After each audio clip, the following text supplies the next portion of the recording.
Seek ye first the kingdom of God and His righteousness, and all these things shall be added unto you. We have the humility to accept ourselves first. Kasi para po makita natin na makatulong po tayo sa iba. Instead of projecting, sige, ito yung ikaw yan, kasalanan mo yan.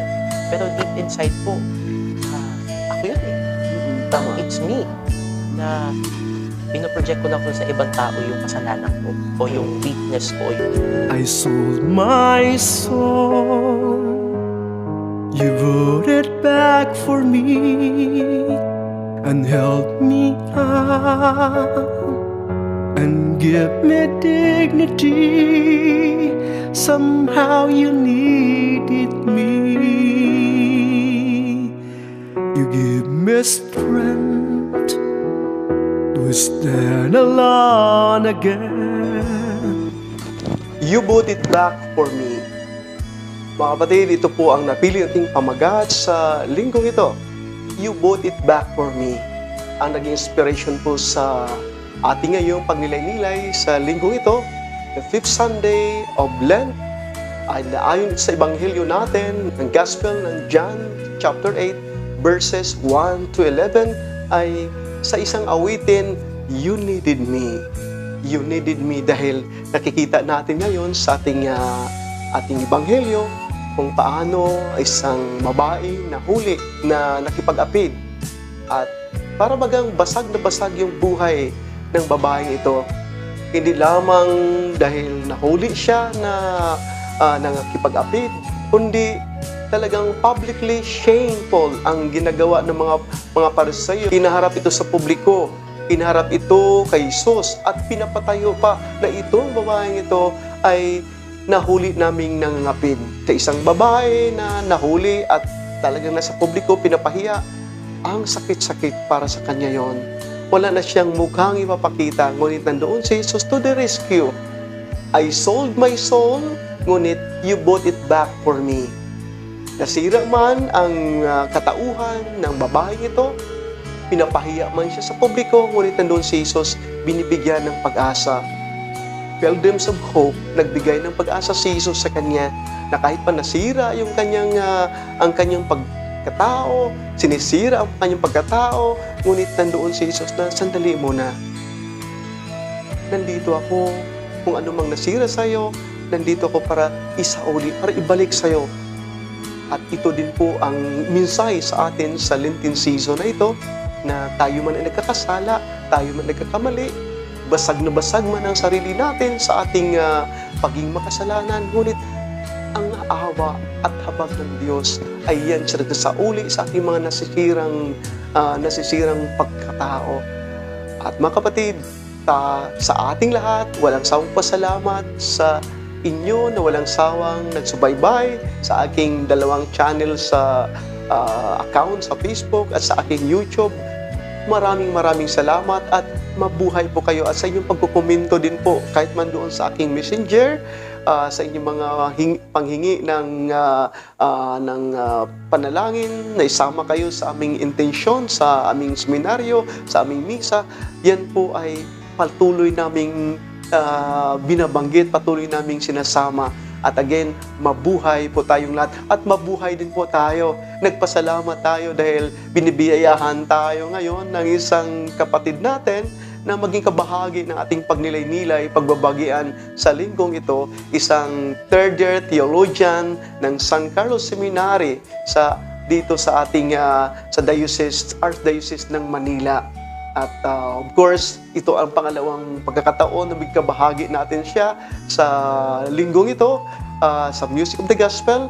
At of course, we have to welcome Brother Arjen Magos. Brother Arjen, maraming salamat po sa talagang pagbibigay mo ng panahon at sa paging bukas mo palagi sa talagang simpleng pamamaraan na mababahagi natin ang salita ng Diyos sa ating mga kapatid natin na in one way or another, masasabi natin na maramdaman nila yung sira din po ang buhay. Nababasag din po ang buhay dahil sa kasalanan.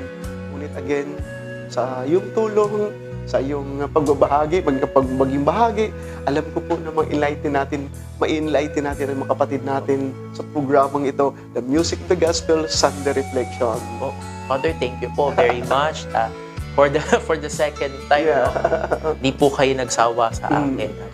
Biyaya din po ng Diyos na ako po ay makapiling ko po kayo muli dito sa Music of the Gospel. Siguro po ang isa sa mga nakikita ko pong napakagandang detail doon sa ebanghelyo po natin ngayon, Father. No? Una po yung nakita po nating galit. Kung kikita po kasi natin yan ang galit, marami pong nagagawa yan eh. Isang iglap, may namamatay, merong nangyayaring hindi maganda, may maraming nasisirang relasyon. Yung sa gospel po ngayon, nakikita po natin ang galit ng dahil sa pagmamahal sa batas. Pero yung pagmamahal po na yung sa batas na napupunta sa galit, nawawala na po yung essentiality ng batas. Opo, yung spirit of the law, ang tinatawag po natin. Kaya po nakita ko po sa gospel na, hiniharap natin yung babae dun sa Jesus. Sige, sabihin mo, may kasalanan tong babaeng to, anong gagawin namin sa kanya? May ano po dun may nawawala yung tao. Yan nga. Yung tao po. Yun nga, ang pinapalagaan baga ng ating simbahan. Nagagalit tayo sa kasalanan, ngunit pinamahal natin yung tao. At tamang-tama ka dyan, yung sa galit, mabinggit mo na kung anong magdulot dito sa galit. Dahil ito mga pariseyong ito, alam naman natin na talagang ang background ng mga taong ito, yung nakaraan ngang Sabado, kahapon lamang ang Ebanghelyo, ay tungkol sa mga pariseyo na kahit anong gagawin ni Jesus, anong kanyang maginagawa, ang kabutihan, talagang naging close-minded pa rin sila. Hindi pa rin sila naniniwala doon sa mga sinasabi ng mga tao, kasi sinasabi ng guard nga na wala ba kung isang taong napapakinggan o napapakinggan na ganoon ang kanyang pananalita. At sabi nga ni Nicodemus din, sandali muna, huwag muna natin i-judge yung taong hindi natin kilala. Pero yung mga pariseyo, talagang sobrang-sobra yung galit nila dahil sa kanila, parang sino ka naman? Anak ka ng karpentero. Ang isang Mesiyas ay hindi galing sa hindi galing sa Galilea. Hindi galing sa angkan ni David, sa Bethlehem. At balikan natin yung galit. Yun nga, sa isang quotation, Brother Algen, na sinasabi ng quotation, if someone is judging you, they are not really judging yourself, but they are judging themselves. At they are judging their insecurities, their weakness, and their needs, na pinuproject na lamang nila kung ano yung mayroon sa kanilang kalooban. Yung mga insecurities nila kay Jesus, na nais silang dakpin, nais silang paratangan si Jesus. Dahil yun nga, hindi matanggap nila yung sarili nila. Yung mga insecurities nila. At yun nga, ang insecurities na ito, hindi man talaga sentro ito sa babaeng ito, kundi sa kay Jesus.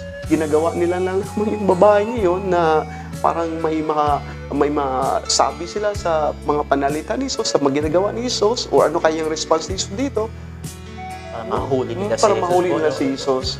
Yun din po, Father, actually yung sinabi sa gospel. Kasi kita po yung hidden motive ng mga pariseyo. Yung sinabi niyo pong tanim, yung sama ng loob. Nagtatanim na po sila ng sama ng loob na kanila. Yung galit na yun. Kasi yung sinabi niyo nga po, paulit-ulit ng ginagawa ni Jesus. Parang si Jesus po kasi parang nang-aasar kumbaga. Na, ano sinasabi ng mga pariseyo, sinasabi niyo, pero hindi, itong sinasabi ko sa inyo. Na napuno na po siguro yung mga pariseyo. Sino ba to? Sino ba to? Ano ba yan? Kami ang may alam sa batas. Nagalit po talaga sila. Kaya, kung ano po yung galit nila, tama po kayo na pinroject na lang po nila kay Jesus. Tapos, babae, sige, test natin to. Test natin kay test natin si Jesus, ano sasabihin niya. Oo. Pero nakakagulat po, ano po yung sinagot ni Jesus?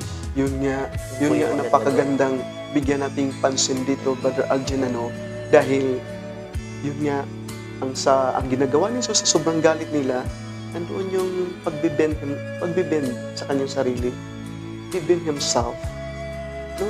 Isang panawagan sa atin, isang lesson sa atin, yung mangyayari sa ating lipunan din po ngayon. Bago lamang nagba-viral yung road rage na yun, no? Na dahil sa sobrang galit, nagsusuntukan, walang nagpakumbaba, no? At dahil sa sobrang pang galit, ayaw magpapatalo, doon na yung baril. Nakita yung baril na daldalan niya, wala na siya sa tamang pag-iisip. No? Nakukontrol na siya sa kanyang galit. Kinuha yung baril, bang! At yung nandun na siya sa kulungan, bumababa na yung galit, nagsisisi. Late na yung pagsisisi, ngunit, again, hindi mo na mabalik, hindi mo na masauli yung nasirang buhay. No? At hindi lamang siguro yan, Brother Arjen, tabi-tabi lamang sa mga relasyon na sisira din po. Dami. No, dami po. Dahil walang magpakumbaba. Akala ng yung may relasyon, na pag nagkaroon ng conflict, nagkakaroon ng galit, yun na yung huli, yun na yung huli, yung pagsasama natin, tapusin natin yung relasyon dito. Hindi po. Parang it's now or never na. Tapos, kapag humupa na po yung galit nila, uy, sorry na. Kaso, nangyari na po, nagkasiraan na po sila ng relasyon. Nagsumbatan, nagbatuhan ng plato. Marami na po na trauma. Marami na po nasirang relasyon po talaga. Alam mo rin, Brother Algin, sa ating kasi sa Pilipinas, naalala ko ito, na tayo ay typhoon belt sa Pilipinas. At may mga super typhoon na tayo, no? Ang lakas-lakas yan, no? Tapos may super typhoon, mga punong kahoy, talagang puputol, matutumba. Ngunit ang napakaganda dito, pagmasdan natin yung bamboo, yung kawayan, pagkikita natin, hindi siya nag-iisa, marami sila. Pag malakas yung typhoon, talagang super typhoon pa, nagbe-bend lang. Pinapalampas yung, lalampas yung malakas na typhoon. At alam naman natin, yung typhoon, hindi man talaga yun mananatili na isang linggo, isang araw, may oras lang talaga. Susulpot lang yun. Ngunit again, pagharapin mo yun, super typhoon, sige, makakaya ko to. Walang mangyari sa atin. Kagaya ng isang bamboo nagpapaalala sa atin, you have to learn how to bend. And that is Jesus. Pinapahupa niyo man yung galit at pag yung natapos sa yung galit, anong sabi ni Jesus? Tumayo siya. Tinignan ni Jesus yung mga tao niyo.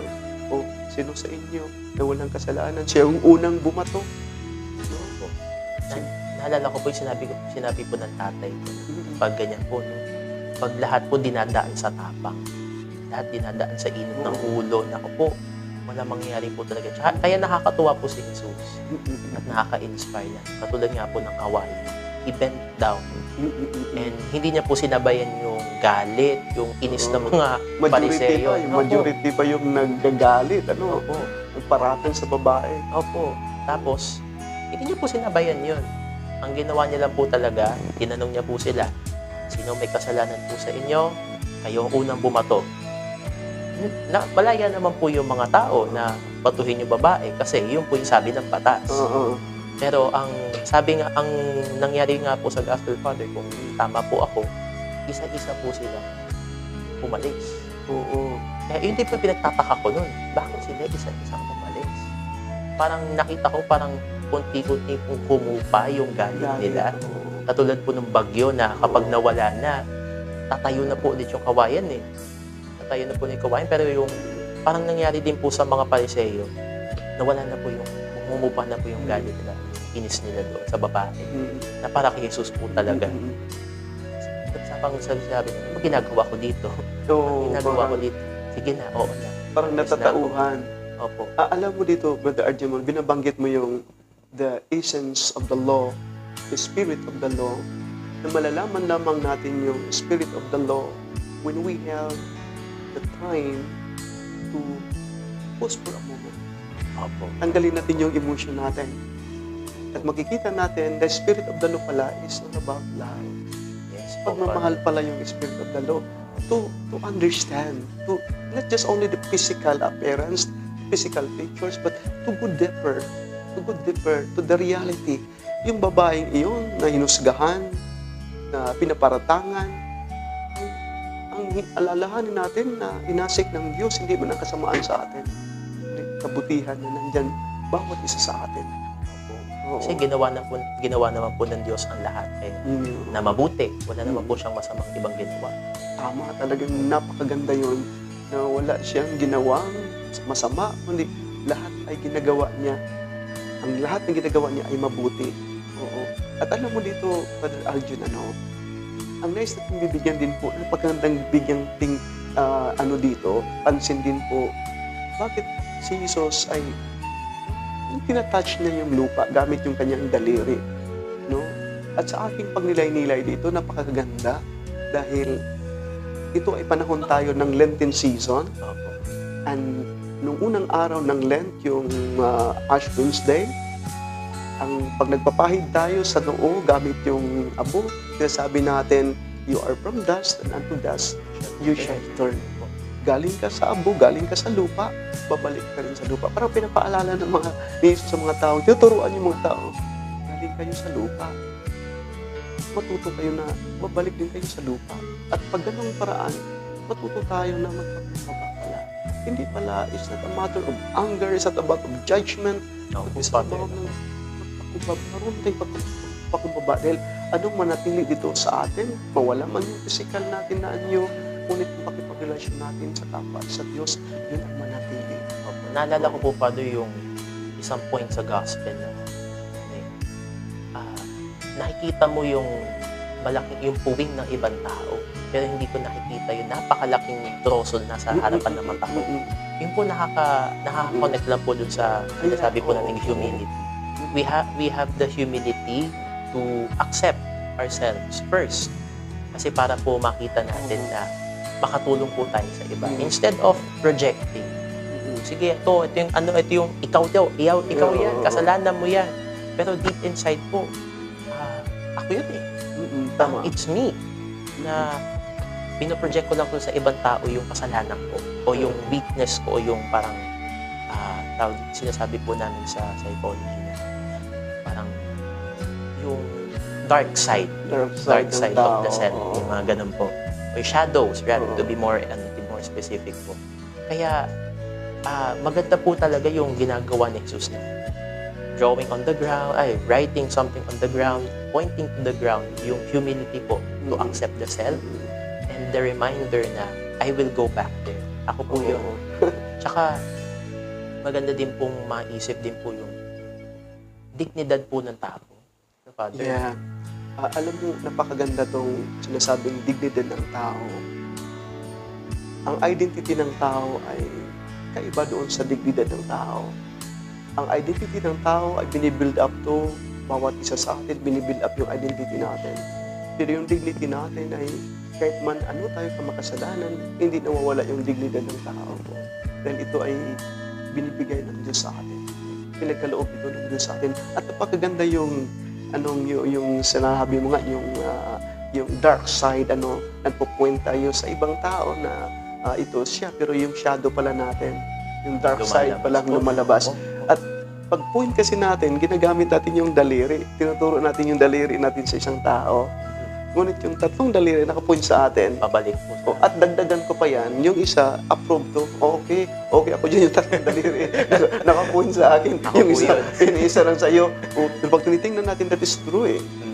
Siguro just a glimpse lang nakikita natin, the peak of the iceberg nakikita natin sa isang tao. Ngunit yung buong, yung underneath doon, yung sa atin yun. Sa atin yun. Yung shadow natin. At siguro pag ipapatuloy natin itong ating pagbabagyan, Brother Aljun, napakagandang tinitingnan natin yung babae. Ano kayang naramdaman ng isang babae? Ako nga. Siguro po ako po yung babae, Father. Una, hiyang-hiya po sa sarili. Kasi, kung maisip po natin, parang, ginusto ko ba to? Ginusto ko ba itong mangyari sa akin? No? Mahuli ako, gawin ko itong trabaho ko, o mangalunya ba ako?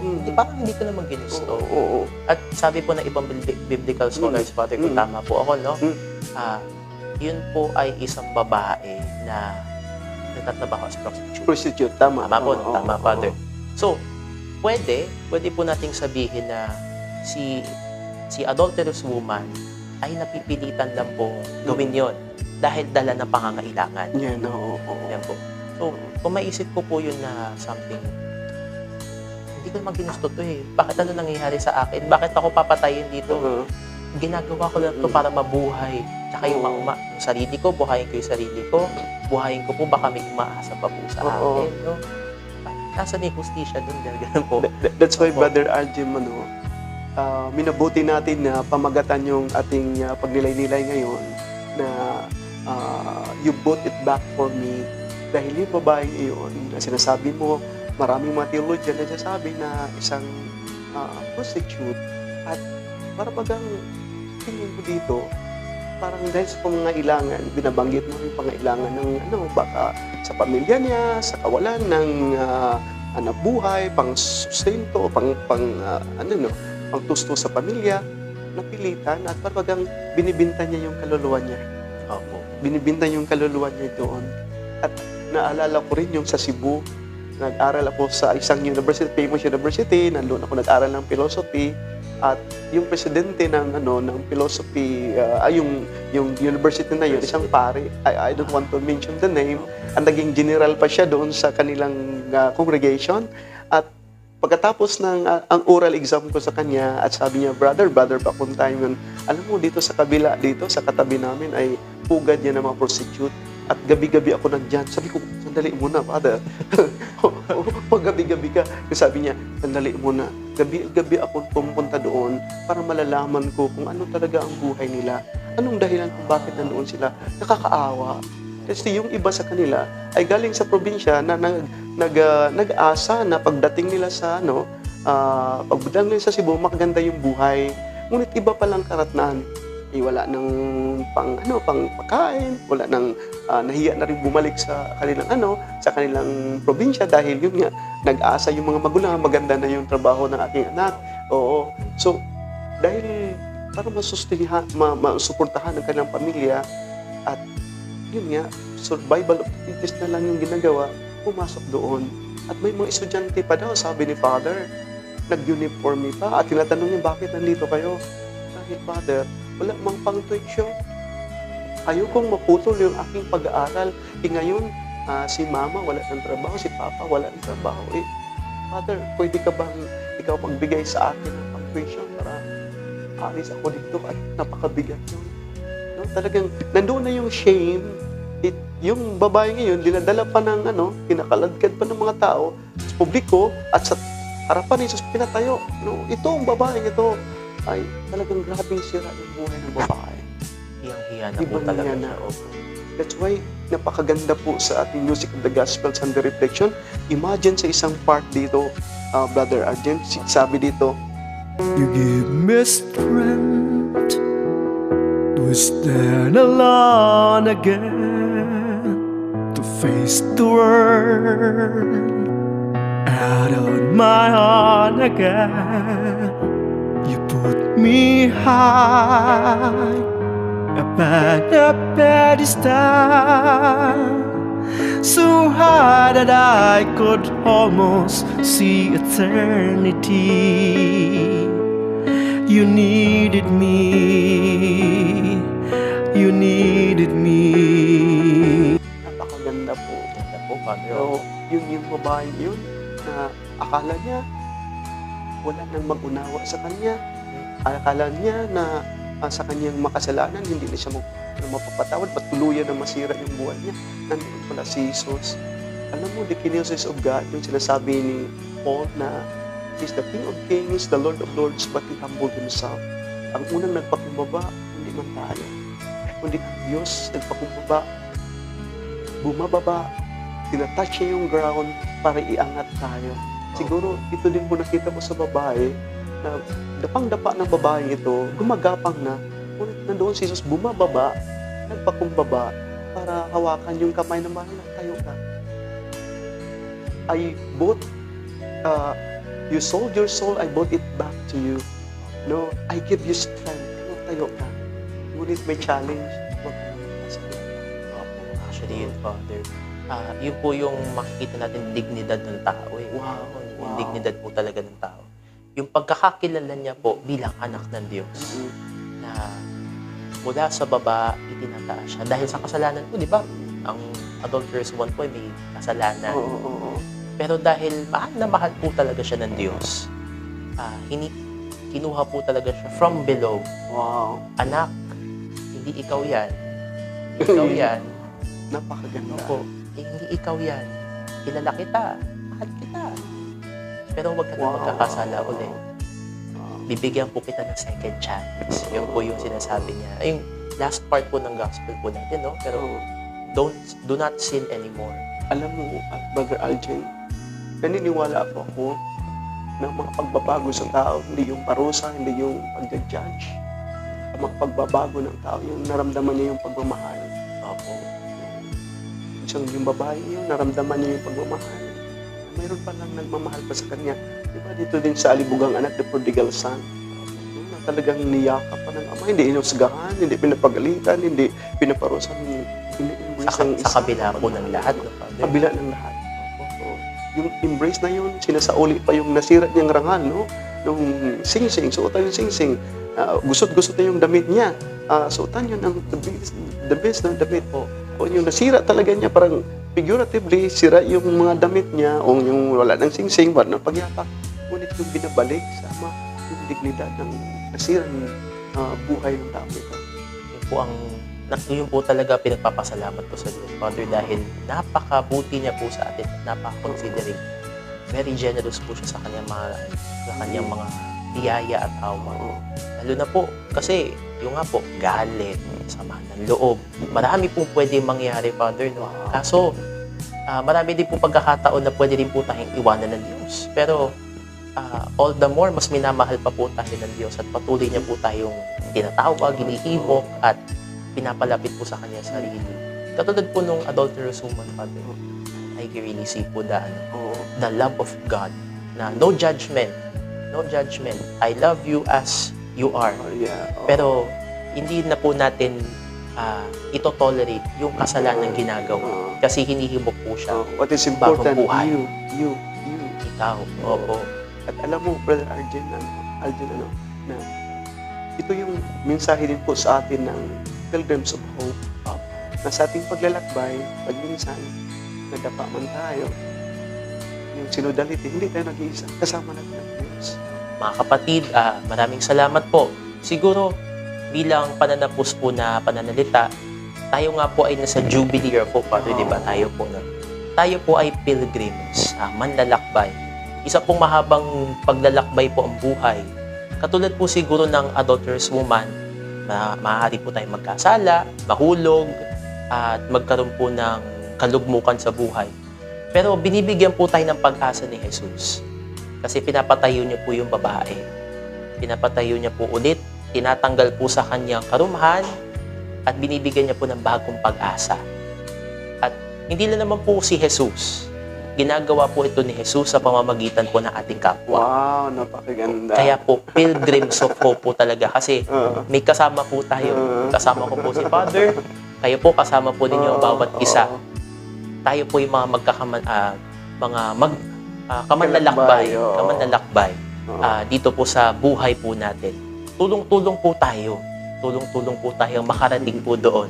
Wow. Kasama po natin si Jesus. Wow. At patungo po tayo palagi sa Diyos Ama. Dahil una po, mahal na mahal po tayo ng Diyos. Wow. Hindi niya po tayo pababayaan. Salamat, Brother Arjim. Father. At again, the music of the gospel, Sunday reflection, the Father, the Son, and the Holy Spirit. Amen. Maraming salamat sa talagang My soul, you wrote it back for me and held me up and give me dignity.